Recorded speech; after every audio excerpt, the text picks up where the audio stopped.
bienvenue au nom du Dieu trois fois saint.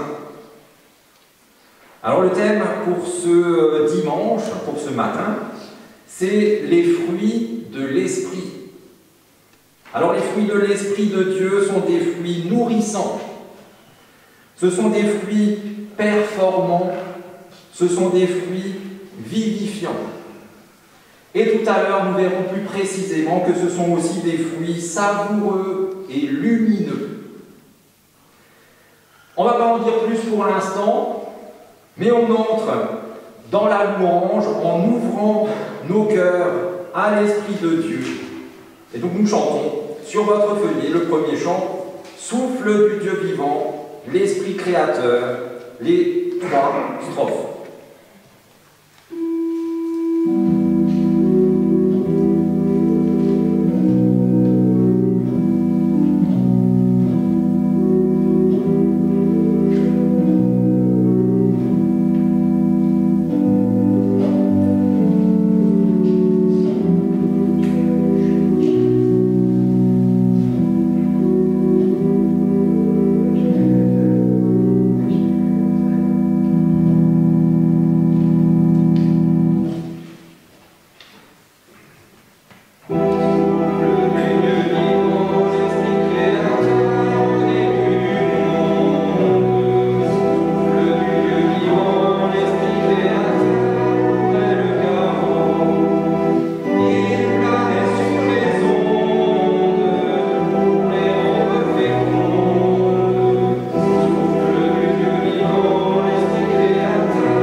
Le Seigneur est grand, il est digne de toute louange.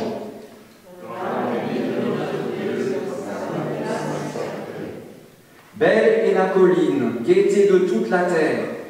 Le mont Sion,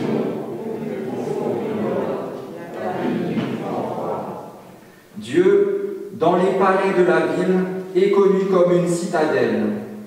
Car les rois s'étaient ligués, ils se sont avancés ensemble. Ils ont regardé, stupéfaits, saisis d'épouvante, ils se sont sauvés. Un frisson s'est emparé d'eux, comme les douleurs d'une femme qui accouche. Comme par le vent d'Est qui brise les bateaux de Tarsis. Ce que nous avons entendu, nous l'avons vu dans la vie du Seigneur. Dieu l'affirmera pour toujours. Dieu, à l'intérieur de ton temple, nous refaisons l'expérience de ta bonté. Je célèbre jusqu'au bout du monde, aussi pour te gloire. Ehre sei dein Vater.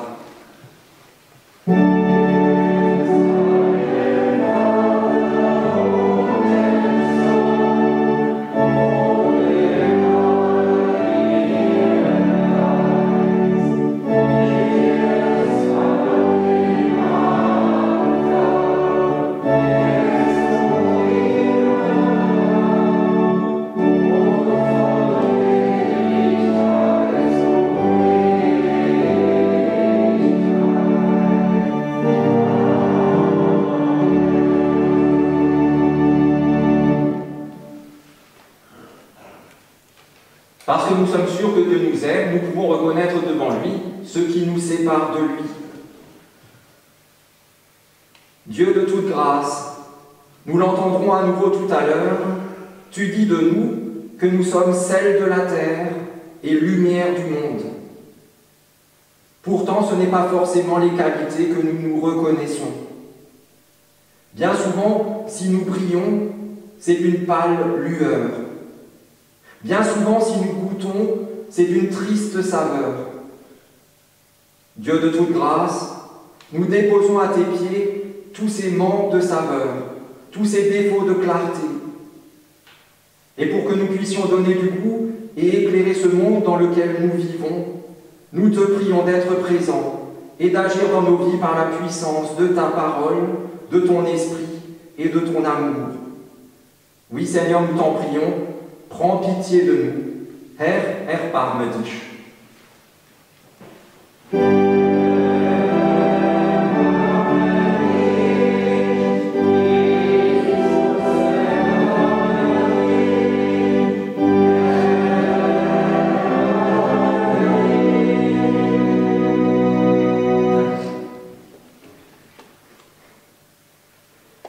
Que celui qui aime Dieu se réjouisse, car voici ce qu'il proclame à son intention par la bouche de l'apôtre Paul dans sa lettre aux Éphésiens, lorsqu'il dit ceci.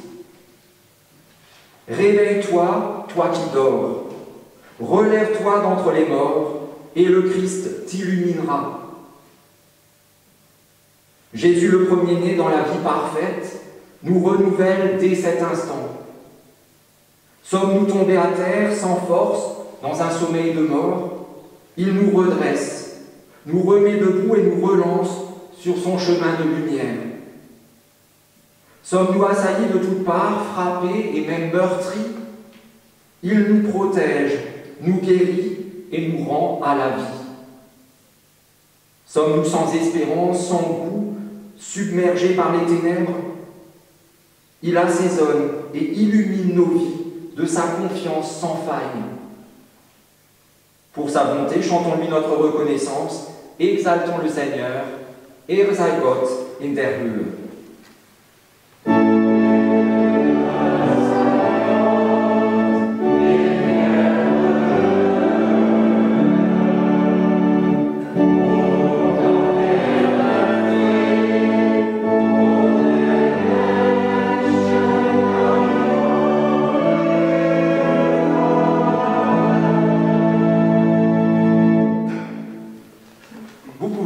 Reprendre place. Et avant d'entendre la première lecture pour ce matin, nous prions pour que ces paroles deviennent pour nous des paroles de vie. Seigneur, par ta parole, tu as créé l'univers. Et depuis l'origine de cette création, tu nous parles, à nous, tes créatures. Tu as parlé aux héros de la foi, à Abraham et à Moïse, à Ésaïe et à Jérémie, à Jésus aussi. Tu as parlé à tous ceux que tu as choisis pour servir tes projets de manière spéciale. Et à travers eux, tu t'adresses à chacun d'entre nous. Seigneur, qu'à l'écoute de ta parole, nos oreilles et nos cœurs s'ouvrent grands. Que s'effondre toute barrière qui voudrait empêcher ta lumière de nous inonder. Et qu'en te goûtant, nos vies retrouvent leur saveur originelle. Nous t'en prions par Jésus-Christ, ton Fils, notre Seigneur, qui vit et qui règne avec toi, Père, et le Saint-Esprit, un seul Dieu, pour les siècles des siècles.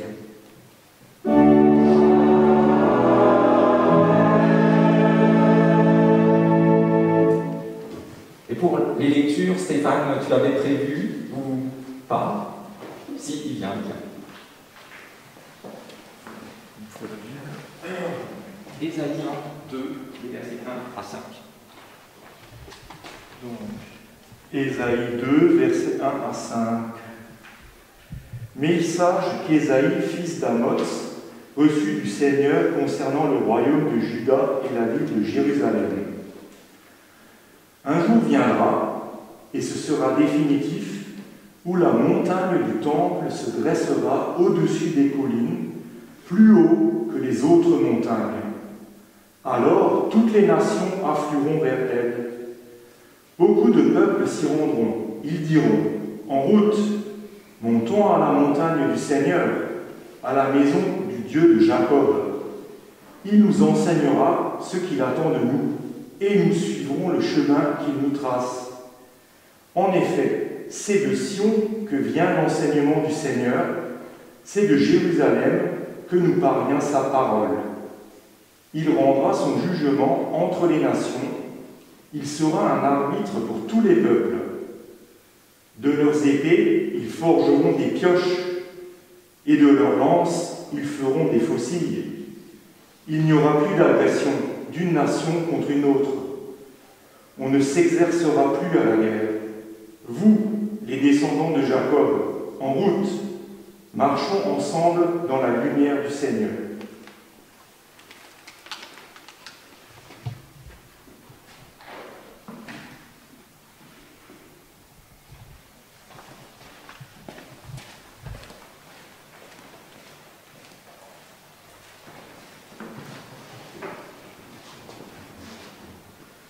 Lobe den Herrn, den mächtigen König der Ehren.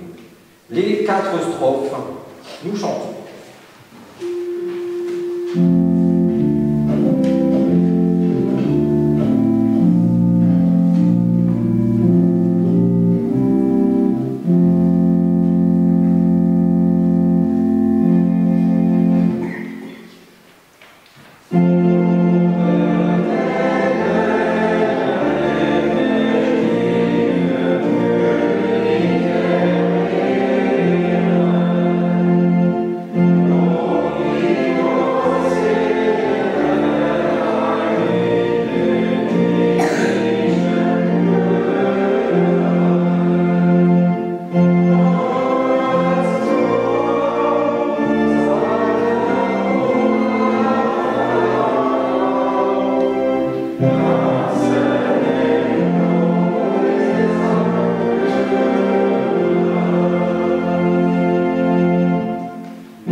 Tout d'abord, pour entendre le mot d'ordre auquel nous sommes confiés, un verset tiré également de la lettre de Paul aux Éphésiens, au même chapitre, où nous entendons ceci. Vivez comme des enfants de lumière, car le fruit de la lumière consiste en toutes sortes de bonté, de justice et de vérité. Acclamons l'Évangile en chantant Alléluia.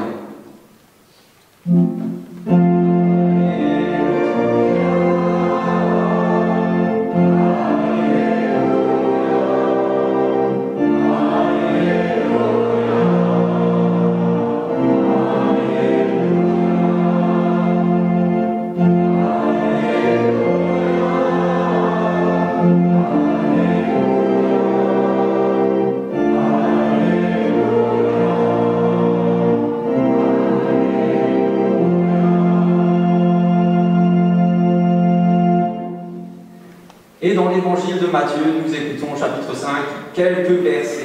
Le sel et la lumière, c'est vous qui êtes le sel du monde.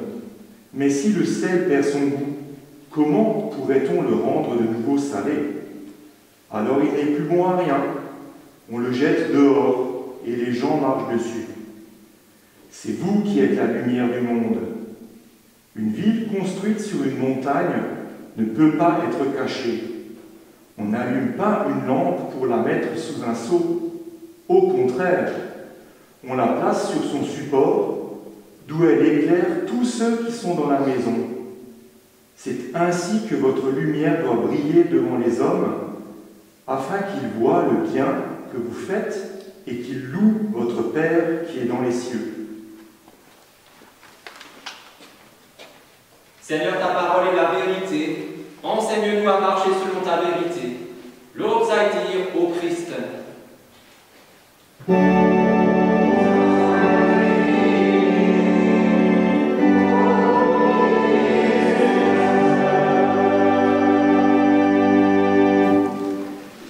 Question du jour. Avez-vous une juste opinion de votre sacerdoce? Est-ce que vous êtes vraiment conscient, réalisez-vous vraiment l'importance, la grandeur de ce à quoi vous êtes appelés en tant que disciples du Christ? Au caté, on ne fait pas exactement cette question-là. On commence, mais pas aussi violemment. Parce que parfois, j'ai l'impression qu'on vit notre foi un petit peu à la légère. Parfois, j'ai l'impression qu'on dit qu'on est chrétien exactement comme on dirait qu'on est blond ou brun, qu'on vient de se couper les ongles, ou je ne sais pas encore quelle autre chose qui n'a pas vraiment d'importance. Parfois, j'ai l'impression qu'on passe à côté du potentiel qui est le nôtre. Nous avons un potentiel, et parfois j'ai l'impression qu'on passe à côté. Comme vous en connaissez forcément, moi j'en connais plusieurs personnellement, ces personnes qui, dans le temps, quand elles étaient jeunes, on aurait dit qu'on était sûr qu'elles accompliraient de grandes choses, qu'elles avaient des capacités pour, après le bac, intégrer une école d'ingénieur, faire l'ENA, ou j'en sais rien, et vraiment avoir un truc incroyable, une vie incroyable.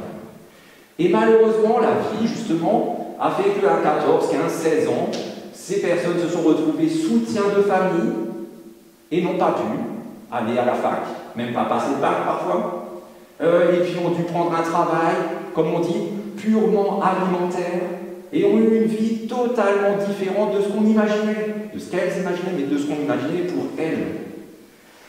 Elles en avaient les capacités, la vie ne leur a tout simplement pas laissé l'opportunité. On en connaît tous, peut-être c'est même votre cas. Parfois, j'ai l'impression que soit on n'est pas conscient de ne pas remplir, combler les attentes et l'espérance que Dieu porte en nous, ou alors, de l'autre côté, peut-être ça nous arrange bien de ne pas être forcément à la hauteur. Dieu est quand même plutôt exigeant, alors moins je sais faire, mieux je me porte.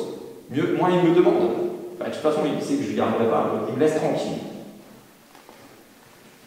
Malheureusement, dans l'appel que nous avons entendu, dans cette deuxième lecture, l'évangile du jour, l'appel que Jésus lance au début de ce qu'on appelle le sermon sur la montagne, cet appel n'est pas réservé aux 12 apôtres ou aux pasteurs, aux curés, aux bonnes sœurs et à tous les super chrétiens que vous pouvez imaginer dans le monde.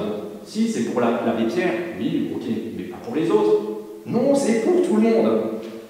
Il est adressé, cet appel à être sel et lumière, à tous les disciples de manière générale. Tous ceux qui l'ont entendu ce jour-là, tous ceux qui l'entendent aujourd'hui.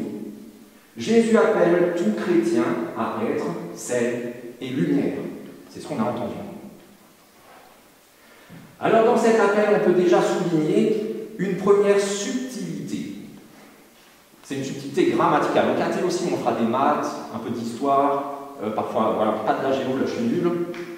Mais pour le reste, par exemple l'art, j'ai pris plusieurs traductions dans plusieurs langues, plusieurs françaises, une allemande, une anglaise, une espagnole, et j'ai regardé comment c'était traduit.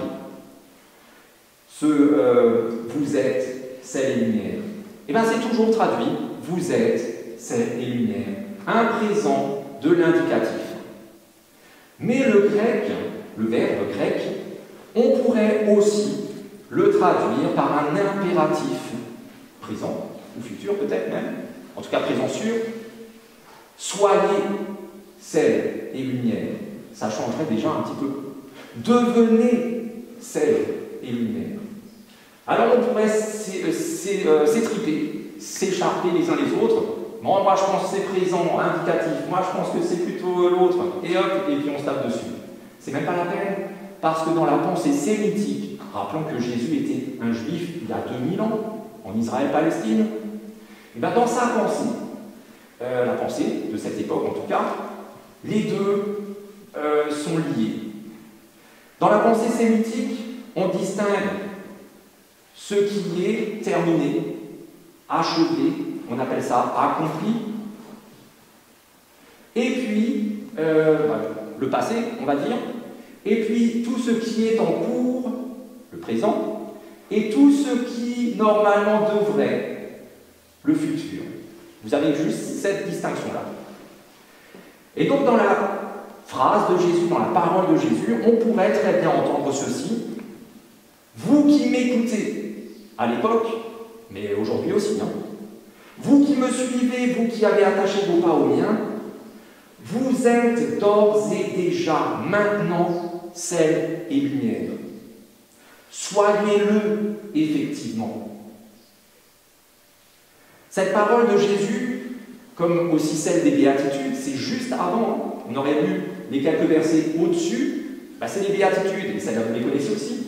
Vous êtes heureux, vous qui pleurez maintenant. Vous êtes heureux, vous qui êtes persécutés maintenant, etc. etc. Et bien c'est la même chose, on aurait pu traduire par les deux. Pourquoi? Parce qu'il y a dans cette parole de Jésus à la fois une promesse. Je fais de vous du sel et de la lumière. Et un ordre. Soyez ce que je fais de vous. Jésus ne fait pas de nous des choses pour que nous soyons autre chose. Il ne nous fait pas des gens gentils pour que nous soyons méchants. Il ne fait pas de nous des gens intelligents pour que nous soyons stupides. On est d'accord? Et bien là c'est pareil. Soyez, vous êtes sel et lumière. Alors pour illustrer cette double dimension de promesse et d'ordre, j'ai deux exemples. Le premier, c'est, ici on l'a tous quasiment conduite accompagnée déjà, non? Pas encore? Ah, mon enfant, c'est trop tôt. Le permis de conduire, quand vous l'avez, vous réussissez l'examen, on vous donne le papier, je ne sais pas à quoi il ressemble aujourd'hui, mais quand vous avez ce papier, vous avez le droit de rouler. Et on dit que vous êtes entré dans la grande et si belle et si affectueuse famille des automobilistes. Rien de plus chaleureux qu'un automobiliste avec un autre automobiliste. Mais est-ce que vous savez conduire? L'apprentissage ne fait que commencer.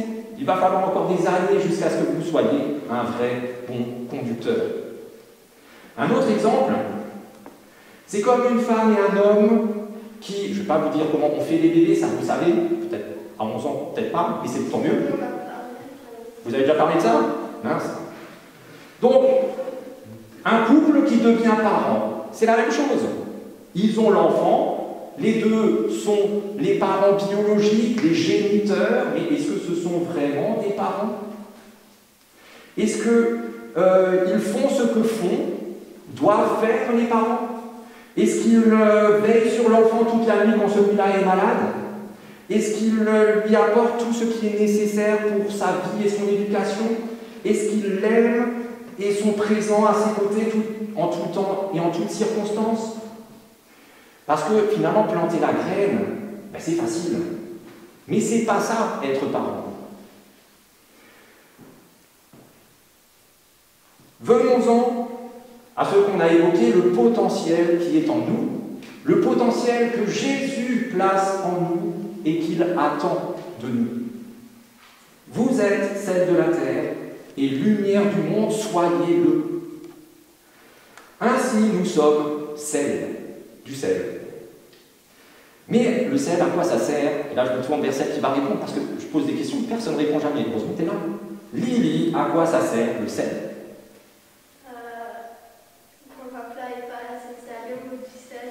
Oui, on rajoute du sel, alors il est plus salé. Est-ce que c'est ça le but? Bah, je vais lire. Avant, quand on n'avait pas de frigo et qu'on ne faisait pas les courses toutes les semaines ou tous les jours, bah, le sel, ça servait à conserver les aliments plus longtemps. Vous alliez à la pêche, vous attrapiez le poisson, vous le nettoyiez et puis vous le faisiez mariner, ou je ne sais pas comment on dit, dans du sel, vous le saliez, vous le fumiez. Il y a plusieurs techniques, mais le sel, ça marche. Et puis vous pouviez avoir du poisson pendant des semaines, voire des mois, peut-être pas des années, je ne sais pas. Voilà. Aujourd'hui, l'intérêt du sel est purement culinaire. Un petit peu de sel en cuisine, ça change tout. Mais pas parce que ça sale plus les choses, pas non plus parce que ça donne du goût. Le goût, il est déjà dans les aliments. Le sel, en fait, exhauste le goût. Le sel, le goût est déjà là. Le sel va le chercher et nous le montre. Il révèle le goût. Et le sel fait encore mieux, il le relève. Parce qu'on pourrait juste dire, tiens, il y a du goût, hop. Non. Et donc les aliments sont beaucoup plus savoureux quand on met la bonne dose de sel. Et alors là, ça c'est une question encore une fois pour toi. Qui est notre sel à nous? À Noël, on le chante chaque année. Lumière du monde. Ça dit quelque chose? Oui, c'est vieux, non, c'est à Noël. Ok. Jésus est notre lumière. Il nous met en valeur. Il révèle les trésors qui sont en nous et il relève notre saveur pour que nous soyons vraiment savoureux. Mais savoureux pourquoi? Ou alors, pour être très précis, savoureux pour qui? La réponse est dans le verset. Savoureux pour les autres. Il s'agit pour nous d'être sel de la terre. La terre, notre terre, le monde, savoureux pour les autres. Tous les autres. Il s'agit pour nous de révéler les trésors qui sont en eux et de les relever pour qu'à leur tour, ils soient eux aussi savoureux et de la saveur, ils en ont au moins autant que nous, potentiellement. Alors, la question, la vraie question finalement qui se pose à nous est celle-ci. Sommes-nous savoureux? Ou est-ce que nous affadissons ceux avec qui nous sommes en relation? Est-ce qu'on les aide à être de plus en plus savoureux eux-mêmes? Ou est-ce que, à force de nous côtoyer, ils en deviennent insipides et même indigestes? Ça, c'est notre question, la première. Parce que nous sommes également lumière. On a de la chance, on a les deux. Répétition, c'est la pédagogie. Un exemple, ça parle. Deux exemples, ça marque. Nous sommes lumière, mais la lumière, allez, on va te laisser un peu tranquille, ça sert à quoi? Il faut que je me tourne aussi, parce que... À quoi ça sert? La lumière. Tout à l'heure, quand vous vouliez chanter le premier chant, difficile, hein? Il manquait un tout petit peu de lumière. C'est comme le sel, un tout petit peu de sel, ça change tout. Un tout petit peu de lumière, ça change tout aussi. Pour ceux qui, j'en connais un, ont la vue qui baisse, et bien un tout petit peu de lumière vous permet de lire ce qui était trop petit sans lumière. Mais même pour ceux qui ont de très bons yeux, pas de souci. Pourquoi? Parce que l'œil ne voit pas ce qui est plongé dans l'obscurité, que ce soit quelque chose de bon ou de mauvais. On a toujours peur du mauvais dans l'obscurité. Et il y a aussi du bon qu'on ne voit pas, on passe à côté. Alors la question qui se pose, ah non, je vais trop vite. Lumière du monde, ah si, ça on l'a déjà fait. Pour qui, pourquoi? Je crois que je me suis mélangé les pinceaux trop. Ouais, c'est pas grave. Allez, c'est pas grave. En fait, avant, c'est Jésus était le sel pour nous. Et voilà, lumière du monde, c'était maintenant qu'il aurait fallu changer. Je couperai, pas de problème. Alors la question qui se pose à nous en reprenant la lumière, deuxième exemple. Sommes-nous lumineux? Ou est-ce qu'on obscurcit l'horizon des autres, ceux à qui nous sont confiés, ceux dont on devrait s'occuper? Est-ce qu'on les aide à être eux aussi de plus en plus rayonnants? Ou est-ce qu'à notre contact, ils deviennent sombres et tristes? C'est ce qui, pour moi, les questions qui surgissent de ce texte. Jésus nous dit un truc, est-ce qu'on va dans le sens là, de ce que Jésus nous dit, ou pas? Jésus nous donne, il nous donne d'être sel et lumière pour les autres. Et dans le même temps, je ne dis pas en même temps, dans le même temps, Jésus nous ordonne d'être sel et lumière pour les autres. Promesse et commandement, ordre. De telle façon que notre saveur et notre luminosité produisent en nous et à travers nous les fruits de son esprit. On va prendre quelques exemples pour que ce soit bien clair. L'unité au lieu de la division. La douceur au lieu de la violence. La fidélité au lieu de la trahison. La vérité au lieu du mensonge. La confiance au lieu de la suspicion. La joie au lieu de la tristesse, etc., etc., etc. L'amour au lieu de tout le reste. Et ainsi, avec tous ceux qui nous entourent et qui sont chers, qui nous sont chers, dans la foi en Jésus, c'est pas que nous vivons une vie goûteuse et lumineuse. Amen.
Nous prions les uns avec et pour les autres.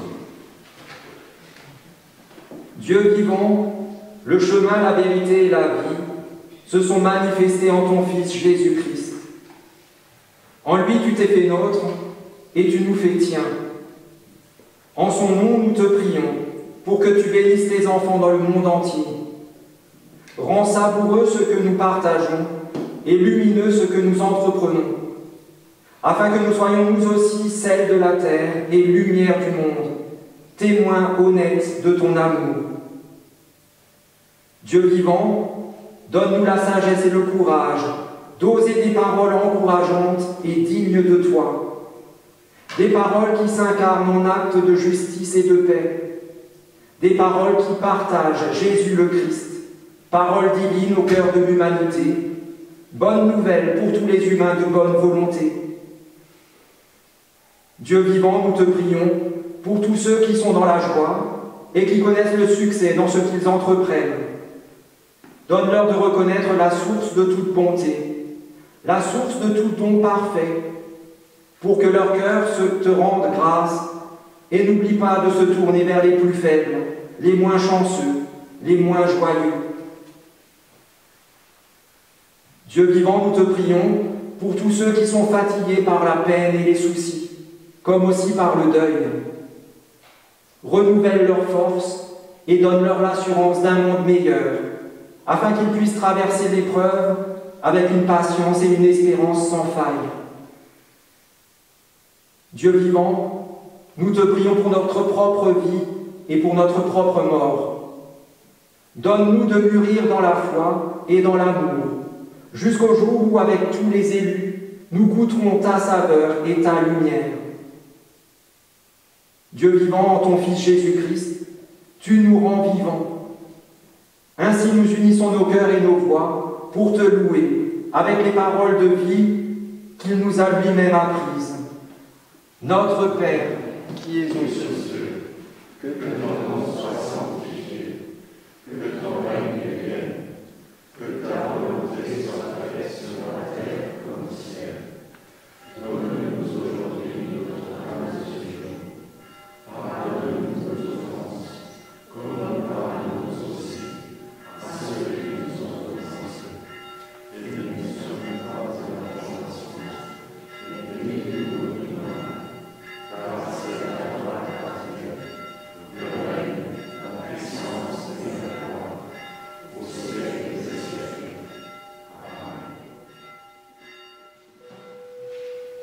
Amen.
Nous nous levons pour être envoyés et bénis dans cette journée et dans nos vies. Soyons savoureux et lumineux en tout temps et en tout lieu, en parole et en acte, pour la gloire de Dieu. Car c'est là l'appel qu'il pose lui-même sur nos vies pour que celles-ci portent les fruits de son esprit, qui sont notamment l'amour, la joie, la paix, la patience, la bonté, la bienveillance et la foi. Et qu'ainsi Dieu notre Père, par son Esprit, nous accompagne et nous conduise, qu'il nous affermisse dans son alliance éternelle en Jésus-Christ, son Fils, notre Seigneur. Et soyez bénis, vous êtes bénis. Amen.